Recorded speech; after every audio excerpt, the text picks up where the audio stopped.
What is going on, everybody? Welcome to yet another episode of The Rose Show. We are back, baby. Biggity back and friggity fresh as ever, boy. Let me tell you what. Look, all right. Before we get going. Oh, hang on. Who else but me? Yeah. So check it out. This was supposed to be a way longer break than what it was. Because as you're watching this right now, I was only gone for like 3 weeks. So like we had the end of season 1 with episode 50 and lovely Liz Larkin. And then I was supposed to be off until February. But when opportunity knocks, you must continue on and push through and strike while the iron is hot, as they say. Now, what do I mean by this? So, for those who don't know, shortly before I was supposed to take the break for the ending of season 1, the couple month long break I was going to take, I ended up winning a contest from the Bob and Tom Show. Now, if you're on the East Coast of America or the West Coast of America, or even in a different country, because we do have viewers who watch or listen in different countries, lots of them actually, 32 as a matter of fact, last year, 32 different countries streamed the Rose Show. That is right. So if you're unfamiliar with the Bob and Tom Show, what it is, it's a nationally syndicated radio show here in the United States, in the Midwest, prominently more than any other area in the country. And growing up, the Bob and Tom Show was a huge deal for the people in this area. Matter of fact, I was discussing a song called Beer Run with my wife the other day, and she didn't even know that was on the Bob and Tom Show. She had no idea. None, zero, but she knew that song. So it was always in this area where I grew up. It's always prominent, always has been. And I won a contest shortly before episode 50, and this contest allowed me to get on the air with Bob and Tom. Since that has happened, this show's numbers have been astronomical for what they were, like especially on the audio side. And I don't know why. I don't know if it was because I was on the Bob and Tom Show, which was a radio show, and maybe some of that content consumption is strictly audio only. But the audio version of this, like the very next, actually that week, I ended up releasing my episode with the tag team Demolition. That did more plays than 3 times as many plays as any other episode I released through the audio version. Now, granted, you can watch both audio and video on Spotify, but still, that is the RSS feed that I distribute. And I'm not going to get into technical terms, but basically, Spotify is the controller for all the different audio platforms that I'm on, regardless of what it is. If you're on Pocket Cast, listening to this right now, Amazon, whatever it is. It's because I do my RSS speed through, easy for me to say. I do my RSS feed through Spotify. So it's all distributed through them. But anyway, that one episode did 3 times as many other episodes in a week. And I've been doing the show for a year at that point. So my numbers went through the roof because of this appearance where I was able to plug the Rose Show on the Bob and Tom Show. So I must absolutely say thank you to B&T for allowing me to do that on air, because you guys really helped me push where I was going. But you also helped me shorten my vacation, because again, the hype for this has been unreal. So why am I doing this early? Why am I not just going, we'll pick the hype where I left off? Because I've got a very special guest today. And this man is somebody I've listened to for 15 years, easily 15 years, since the first couple of times I heard him on the Bob and Tom Show. This individual is somebody who has made me laugh more times than I can count, incredibly talented, and the fact that this person was able to give me some time out of his day to sit down and talk with me has been absolutely a dream come true. It is Pat Godwin, who is coming up here shortly, and Pat was more than happy to sit down and talk to me. We're already talking about doing a part 2, so hopefully that happens. But even if it doesn't, the fact that I was able to sit down and have this conversation with him, man, I couldn't be more humbled right now to present this product. So enough of my babbling, but before we get into it, what I want you to do is go join my Patreon at www.patreon.com/The Rose Show Pod. It's absolutely free. The reason why I want you to join it is that's the easiest way to connect with the show. And again, absolutely free. You get guest announcements before anyone else. I'm going to be doing strictly Patreon-based giveaways, hopefully within the next couple of months at the start of the first season. Again, I was supposed to be way farther along on a lot of my planning, but I had to do this now because I just I got to. I cannot allow this hype that has been pushing these last couple of weeks, the plays, to just fade away. And I want to give you guys content while you're asking for it, because a lot of people have been. A lot of people who have came from the Bob and Tom show have been asking for content, and you're going to get all the updates on all the upcoming content before anyone else over on my Patreon. So enough of my babbling. Oh, but whoa, hang on. One more thing, and then enough of my babbling. I want to make something perfectly clear. I am not doing the same kind of format that I had done last year. So last year I put out an episode at least once a week for the entire year, as often as possible. I think there was only 1 or 2 weeks where I skipped it, and I let everybody know ahead of time, and I made up for it in other ways. I'm not keeping that same kind of structure. I'm going to be releasing these episodes as I can. And the reason being is because I want to put a lot more production into these episodes than I did last year. So, like, for instance, in a couple weeks, I'm dropping a theme that's going to have multiple parts within the same week. So you're going to get multiple episodes in the same week. That following week, or maybe even the week after, you might not get a drop. So it's not going to be as consistent before. I want to put quality of interview over quantity, rather. I guess you could say it that way. Quality over quantity. So if I don't feel like I can present the best product every single week, and I think I could add a little bit more love to it by giving myself an extra week, I'm going to do that. So I just want to make that perfectly clear. Even though this is dropping now, it's not going to be as much of a commitment of every single week like I did last year. However, what I can say, you will still get 50 episodes from me in the year 2025. That is a guarantee. So absolutely have nothing to worry about there. It just might not be as consistent. However, you're still going to get the same number by the end of the year. 50 a year. That's what I'm absolutely sticking with. So by the year 2025 is over, around this time as we're watching right now, a year from this time, I will have dropped 100 episodes. So you 100% will get that same quantity. Anyway, enough of my babbling. Let's get into my interview with the great Pat Godwin after a word from my sponsors. Here we go, y'all. Hey, what's going on, everybody? It's Jay, and I'm here for W Energy, my sponsors. Now, what is W Energy, you might ask? W Energy is clean, jitterless energy. Better than the canned stuff that you would get at your convenience stores, your gas stations, all that kind of stuff. It doesn't have all that trash in it. Now, how do I know? Because I myself use W Energy. So what I've got here, a couple of limited edition flavors. For instance, W Energy puts out this stuff called Grandpa's Ginger Water. I know it don't sound that great, but it is amazing. Limited run that they came out that I've got actually multiple tubs of. I believe in W Energy. I use W Energy myself. Also, this was just released, and it's another limited edition flavor that they come out with, and it's called Pom Blom. It's pomegranate blossom. Real nice, clean flavor. And a lot of W Energy, whether it be classics like Calio Cream or the Dub Sludge, whatever it might be, it is clean energy. It's not going to make you feel all crappy at the end of the day after using it. Now, here's what I want you to do, because again, they're obviously a sponsor of mine. But what I want you to do is I want you to go to www.w.gg, order one of the sampler packs, which you get one of these cool tumblers, a part of the sampler pack. And I want you to grab one, but don't use my promo code.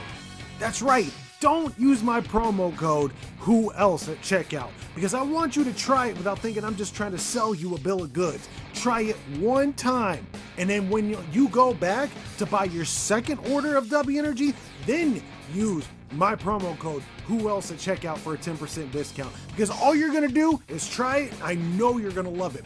That's how much I believe in this product, and I thank them for sponsoring the show today.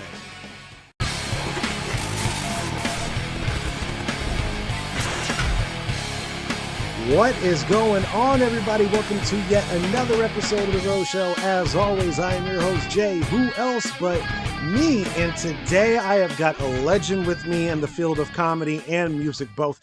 He is somebody who is a full-time member of the nationally syndicated radio program, The Bob and Tom Show. You might have heard him on Howard Stern or maybe even Last Comic Standing. And he is also one of the people that, in my opinion, masters the art of mixing music and comedy together and has done it to such a perfection.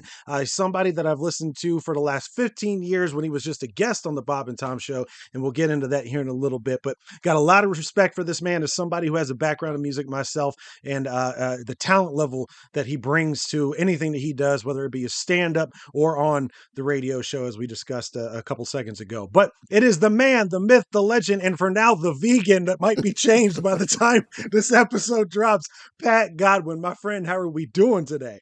I cannot live up to that intro. I don't know. That is just. Could you send that to my ex-wife? I can, but I don't think it'll help. But no, I mean every single bit of it, my man. You are somebody, and I normally don't get into this kind of discussion until the end of it, but I wanted to start to explain my position, and one of the biggest reasons why I wanted to have you on today was the fact that Bob and Tom for me is something that has gotten me through some of the darkest periods of my life. And you specifically got me through one of the hardest points for a lot of people, not just me, but the COVID era. There were days where I would come home, and the only time I would laugh, especially in 2020, not so much in 2021 when things were a little bit looser, but the year 2020, the only time where I would smile would be the 20-minute segments that they would release of the day show that you guys would put on. And the fact that you guys were able to find a way to persevere through such a tough time and figure out the challenges of being separated in a room but still still active with each other, and I honestly mean what I said. The only times I would laugh during those dark times would be that 20-minute segment. It was called Bob and Tom Tonight. They don't put them out like that anymore, but they being whatever, be Spangle, Right. whoever's in Yeah. charge of doing that. That would be the only time I would smile throughout the day, would be the highlights of watching that segment. And I don't know if you guys hear it as much, but I at least wanted to make sure that from my perspective at least, those moments, they just meant so much to me at the time because you guys found a way to push through. You found a way to make it happen through such tough times. And it really means a lot to me that you guys were able to do that, because you guys could have said, hey, this is a radio show. We have to be next to each other. We're not going to do this until we figure it out. You didn't do that. You found a way to persevere. So I want to start off at least by saying thank you for that. Seriously, man. Well, you're welcome. But I mean, we all bonded over that too internally because we had a germaphobe who's been training for that experience his whole life in charge. So imagine the scrutiny that we're under, walking the hallways, wearing masks, being isolated in different rooms. At one Yeah. point, because my ex is a nurse and my son would be with her certain times of the week. I was actually at one of Tom's houses that I was staying at, where Willie is now, and I did the show there for a month to make sure that I didn't, get anybody sick.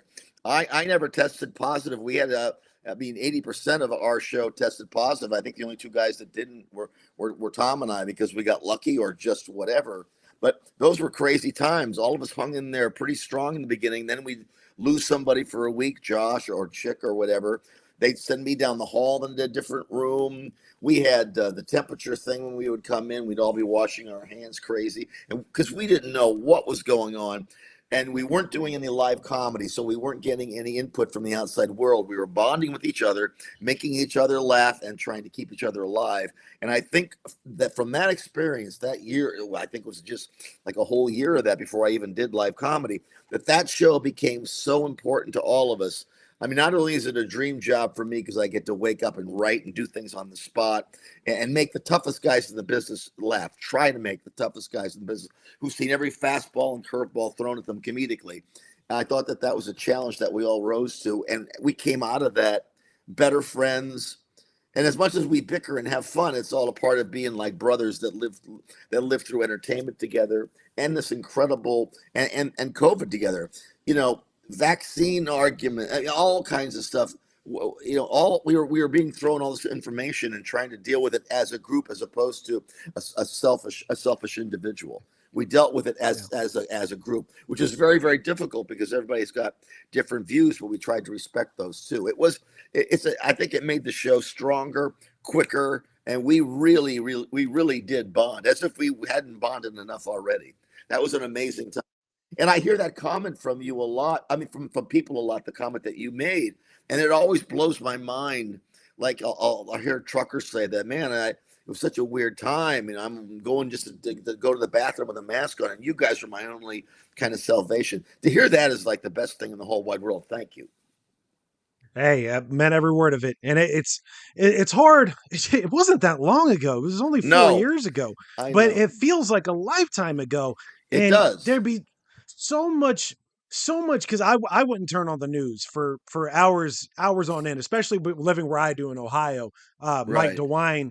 And for those who know me, if this is your first time on the show, we're not going to get political here. If you're a returner, if you're a returning listener, I don't get political, so that's not where we're going here. But we're just talking about history. So for Ohio, Mike DeWine was kind of like the guy that spearheaded the charge for a lot of that stuff. So it was like constantly in our face, just like, and I don't want to call it negativity because that wasn't was it was uncertainty of what was going to happen and how many people were going to die and what was this virus going to do. It was constantly in our face, and with Mike DeWine being the centerpiece of that, it was like it was constantly in there. I wouldn't watch the news. The only type of radio I would listen to would be you guys, and I would listen on the app. So when it gets to for those who don't listen on the app, in between commercial breaks, they would have newscasts, and like Chick will be on there and tell you the sports happening, or Christy would be on there giving you the news. I would turn that part off because I couldn't take all the constant barrage of negativity in your face. Literally the only bright spot to my day would be listening to you guys. And it's ironic that you weren't one of the ones that got sick because you catch everything else under the sun other than, You know, other than COVID. during COVID, I had three surgeries. I had a lipoma that ended up being benign. That was the easiest one. Not even any meds walking out of there. It was an incision. They took this thing out. And then shortly thereafter, I had an emergency back surgery where I was paralyzed. At Christmas, my son and I in the ambulance. And then a year later, the spinal fusion. And I was in hospitals alone. I was in hospitals for those three things during that period of time, alone. So what happened is I would end up coming back and not recovering well from the back surgery. Right now, it's amazing. I'm so glad I did it. But the recovery time from it caused so many neuropathy issues that I'd come in and Tom would go, "Geez, man, you should just go home. It's just too painful for you to sit even." So a lot of the stuff they teased me about, we're not really, we're not telling the whole story about why someone is sick. But you're absolutely right. Never got COVID at all, and here I am, like barely. I just got whacked with three surgeries, boom, boom, boom, that were terrifying. I'm a big baby. I can barely take blood. I pass out. I'm such a hypochondriac weirdo. So for me to be in like a hospital, like no family around me, imagine having three surgeries during that period of time. It was mind blowing. And mine they really did help me. I wasn't going through any COVID type stuff, but I'd go through the hallways and see how much of how careful they were and how crazy it was and how there were no visitors. And it was a pretty wild time. Yeah, I am. Yeah, for Tom and I not to have gotten it, that's pretty amazing. Yeah. I don't. We were both pretty careful, though. I mean, I had my son, if we would travel somewhere, mask up, and we were really real careful about it. It was weird. I mean, even going to the grocery store, we're all, doing whatever we were told to do, what we thought we should do, whether we were right or wrong. We were just getting all this information and doing the best we can with it. Yeah. If I remember right, didn't Tom even make groceries quarantine for like a day? Like it couldn't be brought in or something like that. Oh, he led the way nut-wise. I mean, he had groceries that were brought in the garage that quarantined for a couple of days and were sprayed down with special lime juice and bug spray brought in from the Philippines. And then they'd wave them around in the air and bring sage in. And then a monk would come in and do a prayer. I mean, Shit. whatever you hear on the air, you have no idea. It's so true. And Tom is a great dad.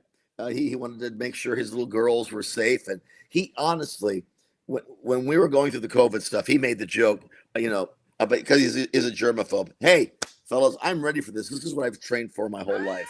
Tom honestly is that guy, washing hands, crazy. He honestly is, and he's become more of a germaphobe every day. It's not like it's gotten better as he's gotten older. It's worse.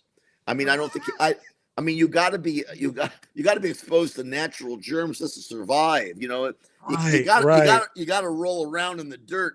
Tom doesn't roll around in no dirt. Tom gets a special hang glider that takes him over the mud puddles so that he. I mean, I'm making an analogy, but he's a nutcase. He's a nutcase in a good way. Right. One of the reasons why we're talking right now is because I ended up winning the pigskin picks a couple weeks ago. Yeah, and by the way, you were very funny on that. You were our funniest winner of all time. You were really funny. You had a couple of nice little shady comebacks that I loved, and we all fell in love with you immediately because you were like what we. That's the kind of winner we want. You were great. You were fantastic. Thank you very much. I You're appreciate that. welcome. You're welcome. The reason why, and I've had so many people, even this show, like my numbers have skyrocketed since that little 11-minute segment, which is awesome. I couldn't have asked for anything better. But the reason why I bring that up is not only to plug it, which you can watch on Facebook right now, which is almost at 8,000 plays. So go ahead and check that out if you haven't yet. Not only to plug that, but the fact that I have been waiting for 15 years for my moment to give Tom shit live on air. You have no idea because there'll be times where I'll be listening. Like you guys get to respond to him. I will be at my job or I will be in my car and he will say something pretentious and I will just start screaming as loud as it is. So like people keep saying like, man, you fired back like so quick. No, you don't understand. I've been holding that in for 15 years, waiting to hit him with the Tom impression and hit him with the low voice and stuff like that. And man, it was such a dream come true to be able to do that. But I have You got know, so much you know, respect. you, Go, you go know, ahead. Go ahead. you know, he's like that too. And the guy, he gets teased more than any of us, but and he knows it. But he is that guy. He is that Yes. intelligent and pretentious and funny like that, where he, honest to God, seems clueless. Like he lives in a different world. Like you have to Yeah. understand, his dad was number one at Harvard and went to Harvard with Joe Kennedy. Was this incredible lawyer, and Tom kind of bucked the system, and instead of going in a business sense like his brothers did, he went into something pretty risky and came Right. out came out on top. But he's got that Griswold brain that probably came from both of his parents. His mom was also a school teacher, so he grew up differently than the rest of us have. So Yeah. he Sure. really is that sort of funny out of touch. And I mean that in the best possible way because he grew up a lot differently than Irish dysfunction and Chick McGee's stories that he tells, and Josh and all the rest of Christy from the trailer park. Most comedies have backstories that come from dysfunction and craziness, but Tom's comedy backstory comes from one of love and intelligence and support. Yeah. Yeah, and he took everything that I threw at him like a champ too. Like, and I'm not even kidding you. I have went back and listened to that clip well over 200 times Oh, it's great. because it was for me. It's just a dream come true because I've always wanted to do that. Even if that's as close as I ever get to being on Bob and Tom, I will take it because it was a home run, and I don't say that about myself. No, it Like was a home run. I am my worst critic when it comes to this stuff. I remember hanging up the phone. I was at work while this call was going on, and everybody at work is listening. And by the way, everyone literally the day before really was giving me shit over the whole gender confusion thing that he kept bringing up. Jay, I don't know if it's is this a guy or is this a girl? Because J like that matters. How many JEYs do you know that are female, right? So like everybody at my job was giving me shit the day before, so I knew I was going to buckshot it with that. But I'm at work while this is going on, and I walk out the door, and there's like a line of people waiting to congratulate me because of how well it went. If that is, the if I never get any other kind of exposure off that show or get the chance to be back on it ever again, that was perfect. Like Well, for me as the fan, you know what I mean? and you, So and you use the terminology that we use. That was a home run because that's what we want from a listener like that. I mean, you're an Uber listener in regards to the fact that you yes, brought some balls and you brought some wit to it. When we do stuff that's risky, a song I've written 5 minutes before, and it comes off like the way that your segment came off, I am high as a kite, skipping down the yes, halls, and Tom will come out, and that's our terminal. He'll go home run, Pat, home run. Of course, I beat myself over when I strike out too because I take chances that sometimes they go nowhere. But that's why home runs are right. so. We call it home runs when we have song or a piece or a segment or just a break that's so incredibly funny. We don't take that for granted. I'm glad that you didn't take your appearance for granted because it was real special and funny. It really was, and I think a lot of that is like I'm that kind of person all the time. I think it's because I'm trained for that kind of banter from listening to the show. And I'm not just saying that because you're here. I am that way with people where I just dig at them and people sometimes don't take it well. So I was okay, even though don't get me wrong, my hand was shaking holding up because I was using a Oh landline. no, My hand was shaking using that. But I'm so trained to have that kind of banter that it was just natural for me to put myself in that position. it's funny you mentioned the shaking. When I first started to do the show as a full time member, so much was thrown at me, and I didn't know how to go with certain things. I would get so like because I've got lyrics in front of me, chord changes that I have memorized, which that's the easiest part for me. Don't ask me why, because I'm more left brain than right brain, and I got so much going on that my right leg will when I know that I got a really difficult one when my right knee will do this up and down motion that shakes, and I'm Yeah, like, yeah, then I'm like, uh-oh, I got the shakes going. My right leg is going. That means that I'm overly like nervous or nervous about the outcome because there's so much going on. So when I can pull those off, that's a high you can't describe. That's like, oh my yeah, god. But that's what I'll notice. That's my little tick. That's my tell. yeah. My knee will shake Right. on the real hard one. Yeah, yeah, yeah. And I was actually in my car waiting for Jason, producer Jason, for those who Yeah, don't know, yeah, yeah. to give me a call. And like I'm sitting here telling myself, like, this is your shot. This is your shot to show what you can do and show that, because don't get me wrong, like I'm comfortable in this kind of a setting because I've done music for as long as I have. I've been on a couple national tours. I'm okay in front of a crowd. But when I'm isolated like that, it's very hard for me. Like if you catch me at a Walmart, I'm one of probably the most awkward individuals you'll ever meet. Oh, Just because same here. it's weird. Yeah, right. I don't know if it's a musician thing. The fact that you can get up in front of 500 to 1,000 people and be fine. One on one, not so much. So it felt almost, even though I knew I was calling in, I felt like it was a one on one thing. So I'm just sitting in my car like, this is your shot. If you don't nail this, you better swallow your fucking fear right now, because if you don't, and you be one of those awkward listeners, and I'm not trying to make fun of anybody, but let's be real. It's a segment that it's not going to be somebody's favorite. And it's typically because the caller is timid. They give very short yes or no answers. It's just a segment that's not ever going to hit a home run. So I knew if I brought that kind of an energy to it, it's going to catch everybody off guard because they're not used to somebody like me who's going to come in and is going to smack you in the Yeah, mouth as soon as it's ready. we were caught off guard. It was Yeah. great. And also, I mean, listeners have heard that thing before. So if they win and they're on there, they know they don't know what kind of mood Chick's in that day. They got Tom. Right. Josh and I are, we're up for whatever. But, Chick and Tom have worked together for 30 years and they have a certain dynamic. Josh and I are, even though we're men of a certain age, we still have that kind of like, whoa, the show Yeah. is semi new to us. So we're playing the game. Whatever, we're going to give you a chance. But man, Chick is tough. So the fact that you like won him over right away, that's got to Oh feel yeah. great. That's got to feel great.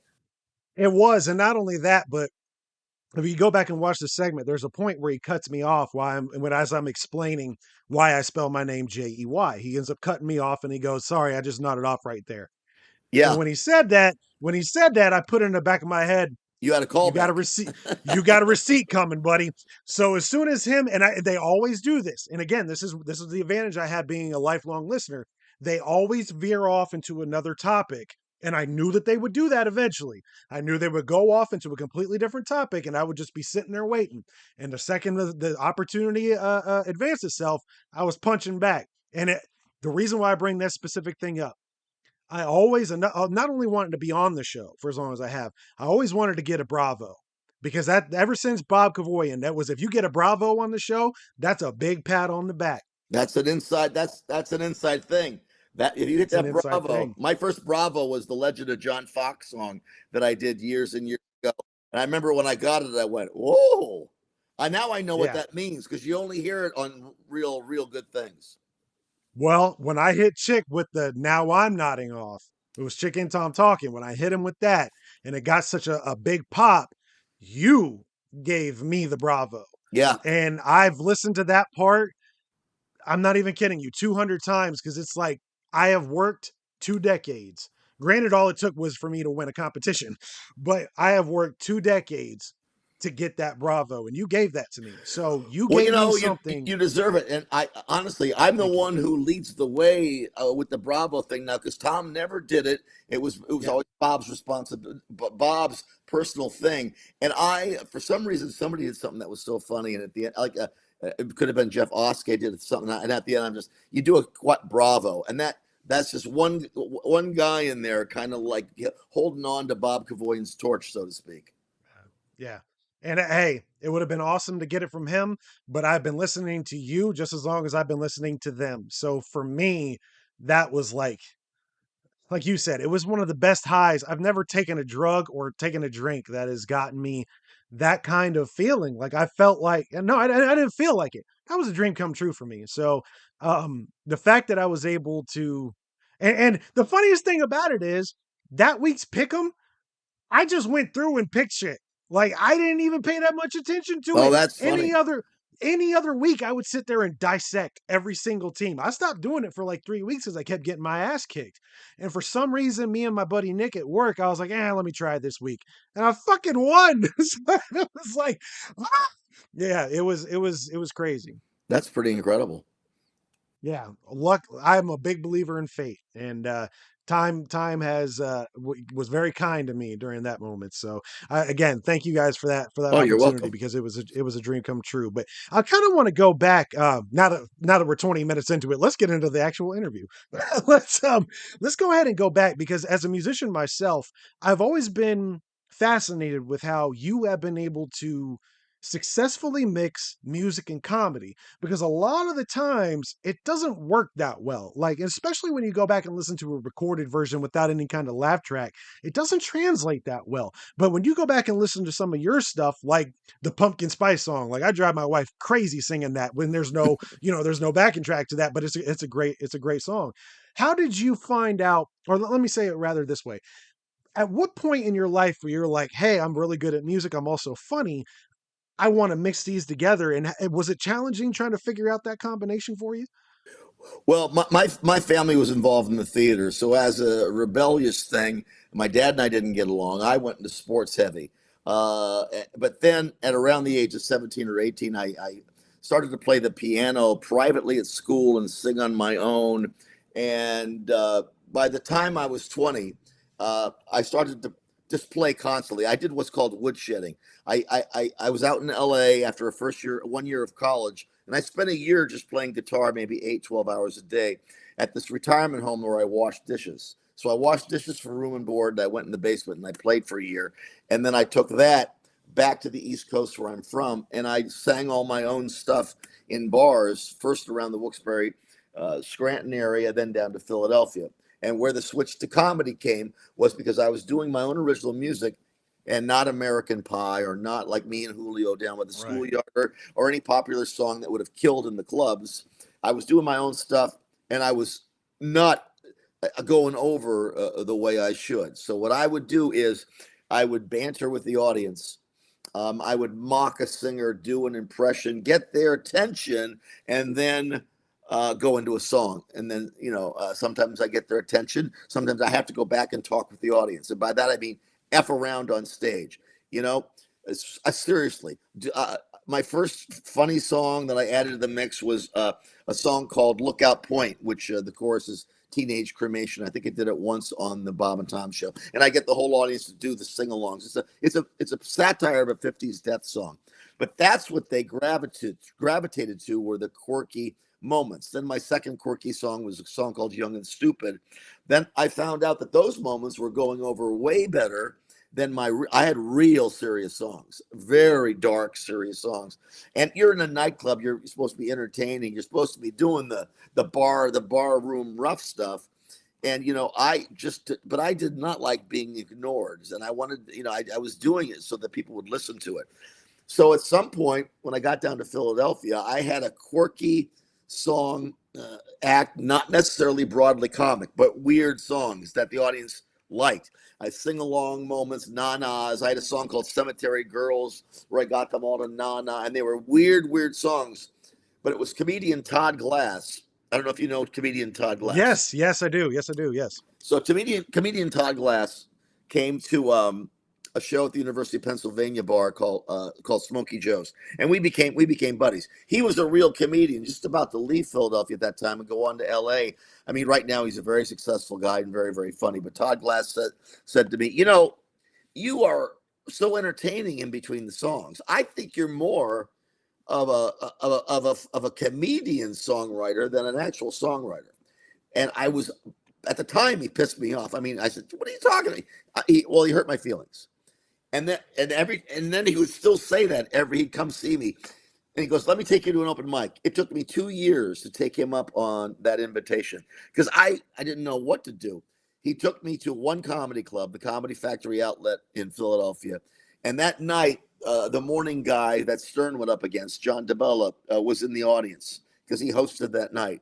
And I swear to God, it was I just threw together classic rock impressions. I mean, I think I did Prince, Tom Petty, a little bit of my Springsteen, but I had nothing funny. I just go, "Hey, here's how this guy," and I did all these. I did a bunch of impressions, and then but it killed. Sometimes you can kill when you're not that funny in the beginning. Later on, I got my ass handed to me, but that particular night, I did okay. And DeBella came up to me and he said, "Can you do these funny songs on a regular basis?" Keep in mind, I wasn't writing funny songs. I still had aspirations and records out. There's 2 albums out that are serious: Excess and Moderation and Circle City. And and DeBella asked, "Can you do this on a regular basis? We want you to be a part of the Morning Zoo," which were going up, which were beating Howard Stern's first syndicated market in Philly. But Howard was coming up, and I lied, and I just said yes. And on Monday morning, I wrote funny songs, and on the weekends, I did comedy. So it's literally came from Todd Glass dragging me, and then me. It's like cashing a check for the weekend, and then making sure that the money's in there on Monday. I basically spent the whole weekend writing funny songs. And when you are on a show like that, I'd get there at 5, similar to Bob and Tom. I'd write for an hour. We also did 4 music songs an hour. There wasn't as much talk as Bob and Tom. Bob and Tom's an actual entertainment show. My Morning Zoo had classic rock songs in between. Shows like that. Yeah. So I would do, a song on a new subject immediately from day one. I'm on the show. I'm on the biggest show in town, number 1, Howard Stern's number 2. I was literally thrown into the fire immediately. And sometimes that will inspire the most amazing things. The work I've done on Bob and Tom is way, way better, and our show's better. But that particular time, I was there 6 years, taught me. I just immediately became a satirical songwriter. And then I would do comedy on the weekends, and that took forever for me to really figure out. It wasn't until we were fired 6 years later and I had to go out on the road that I learned how to be an actual comedian. Because when I would go out and they would know the songs, I would just sing a couple songs. Now I do an actual act. I talk and I put things together properly. But I mean, it was a great, great time. But it was Todd Glass saying, "You're actually funny. You should be a comedian." I probably wouldn't have gravitated towards that. And today, the easiest thing for me to do are more serious songs. I've got to really, buckle down. Like I'll be sitting at home writing something. I'll go, "Well, I got a show on tomorrow. Why am I spending time writing this? I better write something that's going to make these guys laugh because I'm on in the morning." So sometimes the serious ones are easier to write because comedy songs are very difficult to start right, and the most importantly to end properly once you've done your joke. That's why if you listen to a lot of like Weird Al stuff, although it's marketed well, there's not a lot of jokes in there. It can, as talented as he is as branding himself. If you were to do that on our particular show, that would be difficult to get a laugh. These things have to be really sort of crafted to the best of their ability before I bring them to those guys. And I do wing a lot of stuff, but I've been doing it so long now that I really enjoy the challenge of making these guys and Christy laugh. Yeah, I mean, yeah. I just work really hard at it too. I mean, I'm there at 4, and we, I get all the news stories ahead of time, and then Tom and I'll talk about what things might make good stories for songs and that kind of stuff. And I really just work my butt off, and I'm terrified right up until 6 o'clock. I'm running around like a crazy person drinking coffee. I got nothing. Then all of a sudden, that deadline pressure that you have to have something at a certain time, that's made the songs good. I honestly wouldn't be I would be motivated, but not near as motivated. Hey, you're on the air at 6 o'clock, and Tom may go first break. What do you got for us? And I'm like, I can't just say I got nothing because he'll go, well, don't I? That's your, I'll get my ass busted all morning. Right. So I always have like 3 or 4 up on the screen. I use an iPad now that my lyrics are at, and that's where I kind of keep things. I've always got some kind of trick, ready to go if he does do that question. I'll do something new, and it may not work. I'll rewrite it later and it'll work. I do like workshop a lot of the songs. Like there are some songs that even nobody has pubes anymore. I've gone through 5 or 6 transitions before they made it to the record, or what you hear in Bob and Tom. Or 5 straight fucking years of a Gardner Minshew song. Oh yeah, and I, you have to understand. He knows that of all the people in there, that I'm most unhappy about that. Like, and he thinks it's funny because he'll just say, "Hey, Gardner Minshew broke his." He'll see the look on my face, and I'll just go in there, and I'll put the new stuff in. I know where all the beats are, but I mean, yeah, honestly, that running gag. Imagine there has to be at least 50, 60 versions of that song. Does he know we hate it too? I think so. Okay, just making sure. Just making sure. Because any Sunday, if Gardner does anything, how do you think I feel? I'm the one who has to sing it. I got all right. I gotta get I go. There's a reason why comedy is funny, because it should be a surprise. So right. Every time I go, how do I surprise them now? This is, and Chris Spangle, our internet guy, will text me. This is the 62nd time you've done this. I can't believe you're still making it funny, or you made me laugh. If I can make them laugh one time during it, I honestly, there was one time where I was so annoyed that I cut it off. I don't know if I don't know if you heard that one, but he made me do it. And I was like, I told him, I said, hey, we got to move on. Why don't you just play the first time I did it? Because, Beer Run, the Todd Snyder, what you hear in the air is the first time Todd did it. I don't have the luxury of that. And if you've ever heard Todd do Beer Run ever again on the show, it's totally different and doesn't have the same impact. But I'm on the show and I have to have. So I often will go, why don't you play the first time I did it, because it killed, because we don't really fake laugh that much. So sometimes I do things even a second time and it dips as far as the laughter. And that bugs me. I said to him, I said, hey, you know what? If you like the Gardner Minshew song so much, play a tape of the first time I did it. It's a great day to kick somebody's ass. This is the first time that Paul Thorne did that song. Imagine he sings it 20 times for you guys. You're not going to react like that.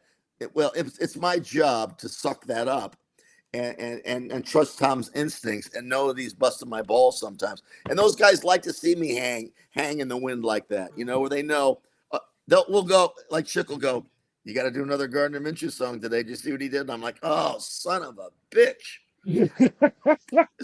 And you have to understand that's truly how I feel. I've tried to mix it up. The one time I was trying to tell you, I did Gardner Minshew. I said nothing. I just did the oohs and ended it and moved on. And I was working with Dean, the bass player. We both thought that was really funny. I said nothing, and Josh lost him. He laughed like hell because I didn't do any lyrics. I just did the ooh, Gardner Minshew. I said, I'm sick of this song. It goes on way too long. Gardner Minshew. And Tom was visibly he looked at me. I could tell that's not what I wanted you to do, but he had to laugh because it was funny. Yeah. They all know I'm sick of it. That's awesome. We're a good sport for at least doing it, because I'm sure that's got to be challenging, doing something you love while also doing something you hate at the same time. That's got to be tough. I'm a fan of original songs, and my albums are all original songs. And but he doesn't know that I have the knowledge and a little bit of the ability to pull off the voices. And I never played cover songs in the bar. So the irony of this is that I'm now doing songs I never played. Right. Which is really kind of funny. But you would think an audience member would think, oh, Godwin was probably one of those guys in the club who knew all these songs. I have to relearn them every time. Like if I did a parody of The Joker by Steve Miller, I never played The Joker. I don't know what key the fucking Joker's in. So I gotta go to YouTube, learn the Joker like I'm, and then do it on the air in front of how many millions of people. And Right. so it's very ironic that I spent my life doing original songs, but Tom knows that for radio, a lot of these things do work real well. So he'll go, "Why don't you, do the, and I'll because I'm always, if you see me, I'm always pushing my own stuff. So Yeah. so Tom's the one who brings me in and has that radio sense, realizing the audience, if we do what's called a tribute, because I hate saying parody on the air, and he knows that. We'll do a Bob Seger tribute, and it's just a Bob Seger parody. I never played any Bob Seger songs. I got to relearn the whole thing in 5 minutes. Not relearn, learn. Right, right. And then on top of that, when you do present some original material that is honestly kind of good, like I don't give a fuck what anyone says. When y'all play Lighthouse and like you're playing it, I want to hear the whole thing.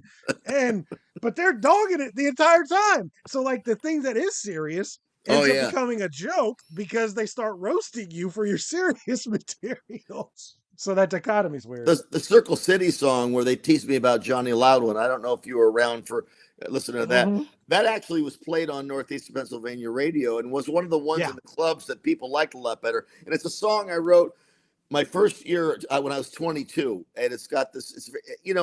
And examine anybody's lyrics at 22. These guys go and put mine under a microscope, and quite frankly, the version that I sang, I didn't really enunciate good enough because I was shy about some of the imagery in it.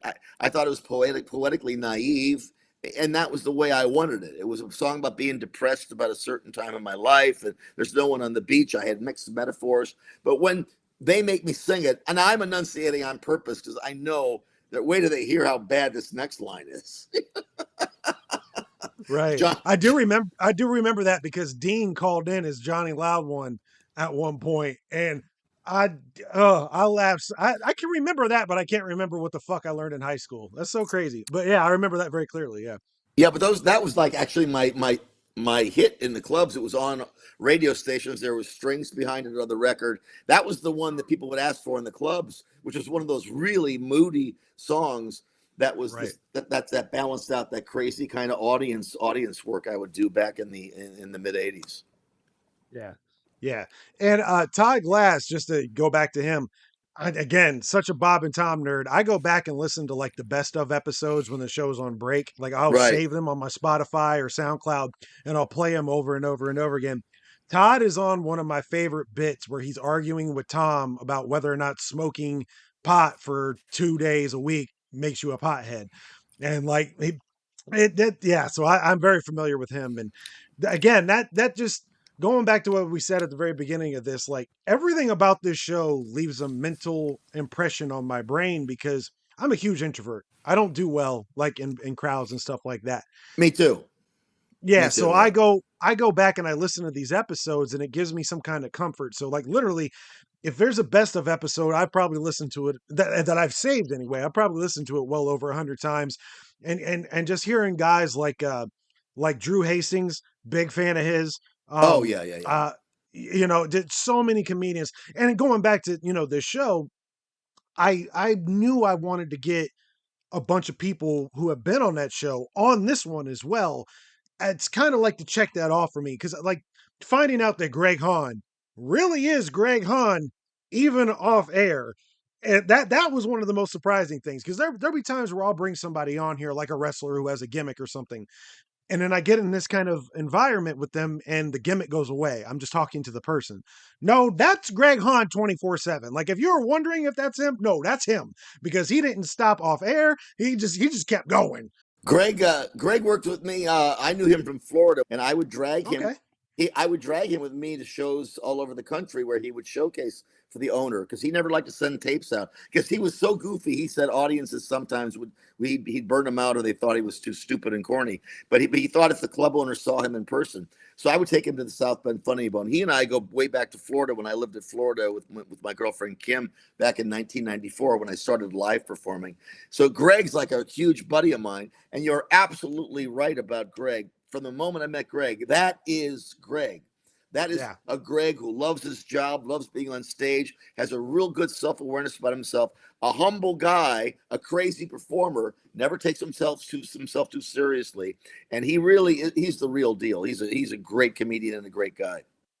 Yeah, the authenticity of the people that have been involved in that show is what impresses me the most. And even though you weren't there for it, which I was very disappointed that you weren't there for the live show in Dayton, Ohio in 2023, I think it was. Um, yeah, 2023. Uh, obviously was able to interact with some people, and while my appearance on the show, I told the story of how Chick looked me in the eye, said, "Oh yeah," turned around and walked away from me. Now, a lot of people think that is like dickish. And for me, it's like, no, no, no, no. I got chicked. Like, that's fucking awesome. Chick gave me the cold shoulder. Waited for years for Chick to give me the cold shoulders. Like that, just to see that, and not only that, see how much of a sweetheart Christy was in real life. And even though Tom is pretentious, to be able to meet him, I remember I ended up winning tickets to see this through the radio station locally, 104.7 TUE. And I got the VIP access where you got to hang out afterwards and take pictures with them. And I remember, and again, I know Tom is a germaphobe. We all do. But I remember I walked up to the group. They were all standing there. Josh, Christy, Willie was a regular at the time. Chick, Tom, they were all standing there. And I took that moment and I just said, "Hey, I just want to let you guys know, you guys have gotten me through some of the hardest parts of my life. I wouldn't have been able to do some of this for you guys. Thank you guys very much." And Tom reached around Christy to extend his hand to shake my hand. And like that almost threw me off guard because I'm like, I did not expect him to shake hands with how much of a germaphobe he is. But I saw the look in his eyes and just the look of appreciation that somebody would say that to him after as long as he's been doing this, after all the amount of people that have probably said that to him. I still felt like he was genuinely appreciative of the fact that I said that to him. And that's what I think of when I think of the cast members of Bob and Tom. Authenticity. Everyone that I've interacted with from that show is who they've been advertised with. Even Reno Collier. I had a conversation with him. Reno, after I did my interview with him, he was like, "Hey, I'm gonna be in Dayton, Ohio this weekend. You're coming." Fuck yeah, Yeah, I will be there.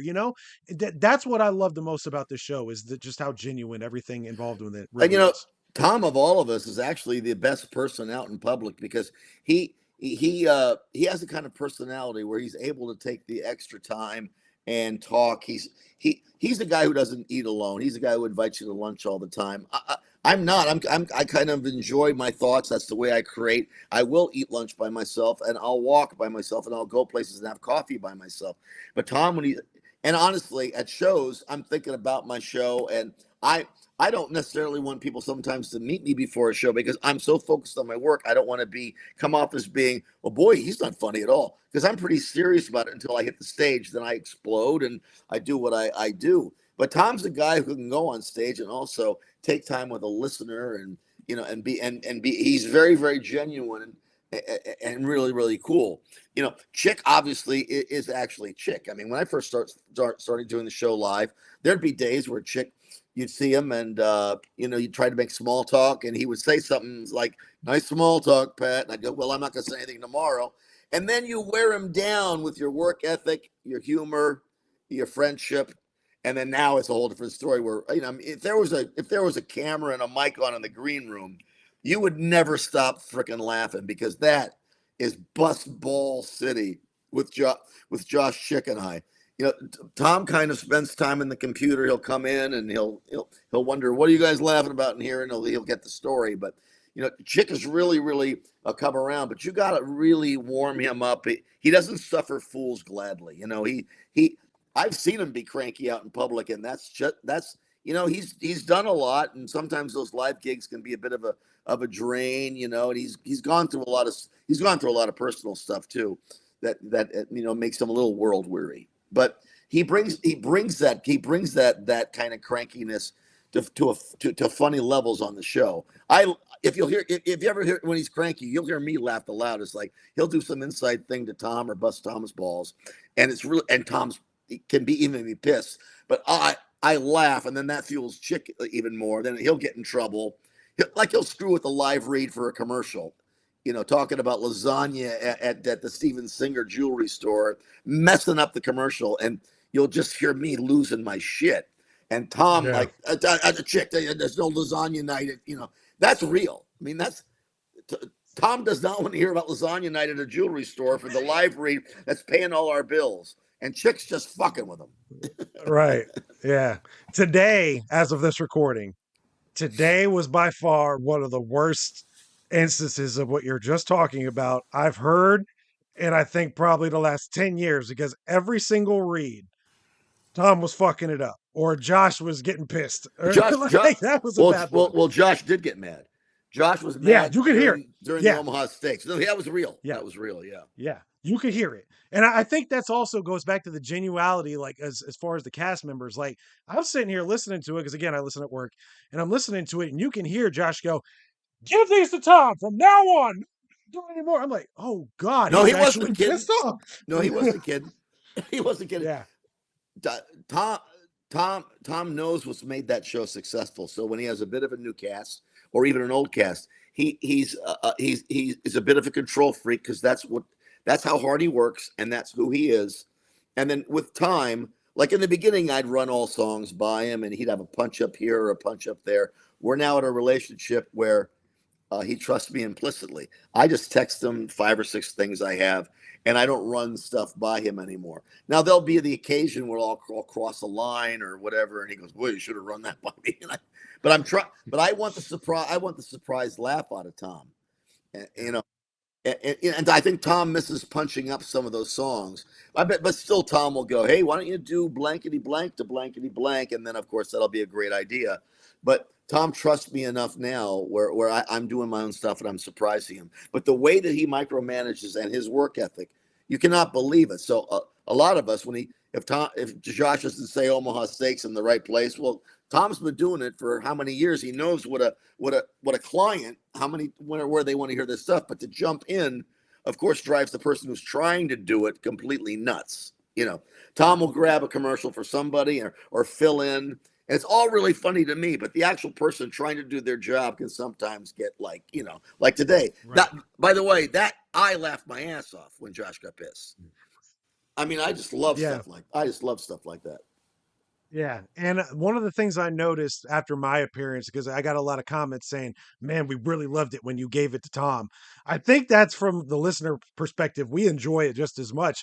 Like when somebody is giving Tom a hard time because he gives everyone else such a hard time as well. So when you could give it back to him, A, you could tell Tom respects it, but B, us as a listener, we really enjoy that shit as well. And that was that was an advantage I had when I made my appearance because I knew that Tom was going to hit certain points. Like I knew more than likely he was going to ask me what I was doing for Thanksgiving. And, little inside baseball, I knew that was when I was going to plug this show because I was practicing. I told everyone that would listen, it's over now, so now it doesn't matter. I told everyone that knew I was going to be on that show. By the time I got done with my appearance, you would know the name The Row Show because I'm going to find a way to plug it in there one way or the other. So I had to mentally break down where am I going to insert it. I knew he was going to ask me about Thanksgiving. So that's where I plug in. Well, I'm not doing anything for Thanksgiving.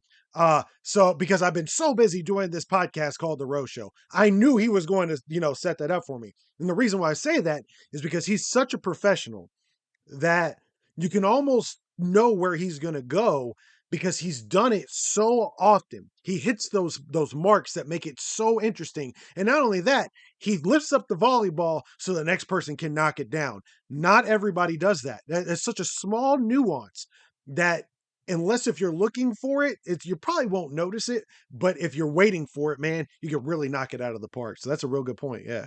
Yeah, that comes from listening and doing your homework too. When I first started to do the show, I was so over radio because when Stern beat us and we all got fired, a lot of stuff went down. It was a big radio duel. I was really burnt out on radio. So for years, I just wanted to become a good comedian.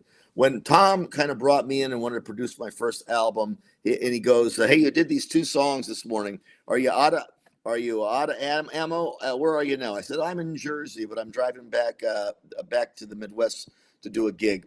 He goes, "So you want to come on the show on your way through?"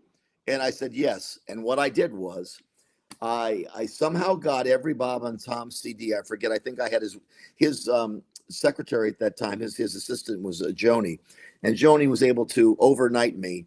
I said, "Hey, look, I just want to do a little homework for the show."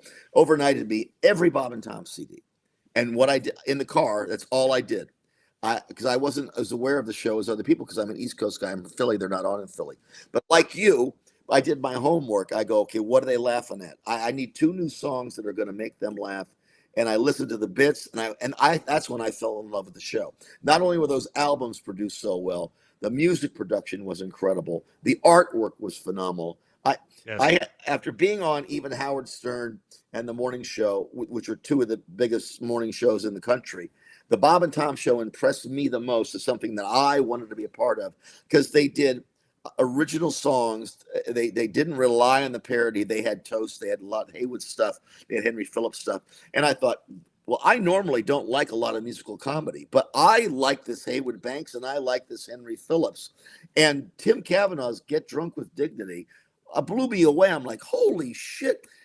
So I went, I better, and I worked my ass off. I'd be in the hotel, I'd be writing, so I came loaded for bear when Tom invited me back on when I didn't even have an appearance because I had a pretty good appearance the time before, and he was going to use two songs of mine on his latest record.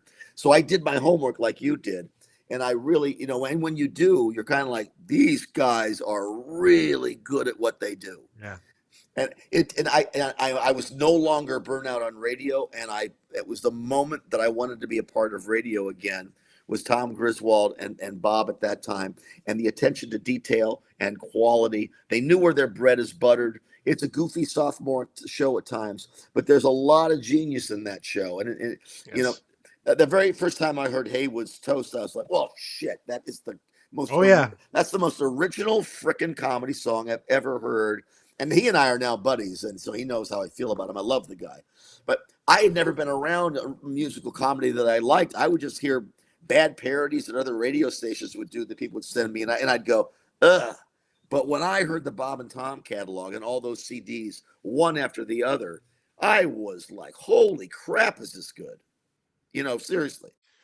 Well, Pat, man, I appreciate you taking the time to talk to me, man. Like I said, it's a dream come true being able to talk to you guys. The show is something that is a big part of my life. And again, going all the way back to the beginning, it is something that has definitely gotten me through some very tough times. So your work is important. You guys are amazing at it. I feel fortunate for being a small part of it and a little 10-minute segment, but I have listened to that 10-minute segment a million times and I probably will even more. So thank you very much By the way, for talking with me. but by the way, Go- that's something else I love about what you just said. If I have something, and I've never really say this out loud because it just seems so goofy, but since you said it, I'm going to say it. When I do something that I really really enjoy, I am the weirdo. I have the headphones on and I listen to it a million times like Yep. an idiot, obsessively. Like if anyone knew that I did that, they think I was completely nuts. So that's the first time I've admitted that. And when I like something like you liked your segment, I listen to the son of a bitch over and over Yep. and over. Well, glad I can hold something in common with a legend such as yourself. Oh, Pat, thank you thanks, man. so much, my man. I appreciate the time you've given me today, bro. All right, let's talk soon.